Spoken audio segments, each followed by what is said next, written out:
Social મીડિયામાં ઘણા બધા સાચા ટ્રેન્ડ ચાલતા હોય છે, એવા કેટલાક ખોટા ટ્રેન્ડ પણ ચાલતા હોય છે. એવો એક ટ્રેન્ડ એવો છે, હમણાં મેં સતત જોયો છે કે જે માતા પિતાઓને ખાલી દીકરીઓ જ છે ને, તો એ એવો ટ્રેન્ડ ચલાવે છે કે ભગવાન પાસે માગવી હોય ને તો દીકરી જ માગવી.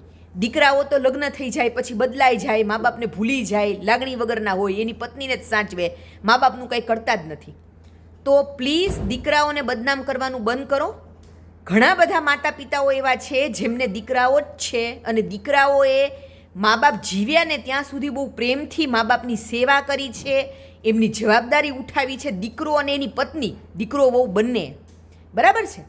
તો અને ઘણી બધી દીકરીઓ પણ મેં એવી જોઈ છે કે જે દીકરીના નામ પર કલંક લગાડે છે, કે જે મોટી થાય ને પછી મા બાપની ગટપણમાં સેવા કરવાની આવે ને, કાંઈ કરતી નથી અને મમ્મી પપ્પાના પૈસા પર જ દીકરીઓની જમાઈઓની નજર હોય છે. આવા દીકરી જમાઈઓ પણ મેં જોયા છે અને સેવા કરનારા બહુ દીકરાઓ પણ મેં જોયા છે.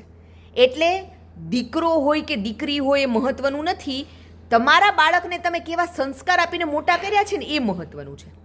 તમે જો એને જીવન વિશેની સાચી સમજણ આપી હશે, સારા સંસ્કાર આપ્યા હશે, તો જ એ મોટા થઈને સારો દીકરો કે સારી દીકરી બનશે અને તો જ તમને ગટપણમાં સુખ આપશે. પણ જો તમે એને સંસ્કાર જ નથી આપ્યા, જીવનની સંબંધોની સાચી સમજણ નથી આપી અને એકલા મની માઇન્ડેડ બનાવ્યા છે કે રૂપિયો જ જીવનમાં બધું કહેવાય, સંબંધો કાંઈ નહીં, તો એ દીકરો કે દીકરી મોટા થઈને માત્ર એના મોજ શોખ વિચારશે અને તમને પડતા મૂકી દેશે. દીકરીઓ પણ આવી હોય છે.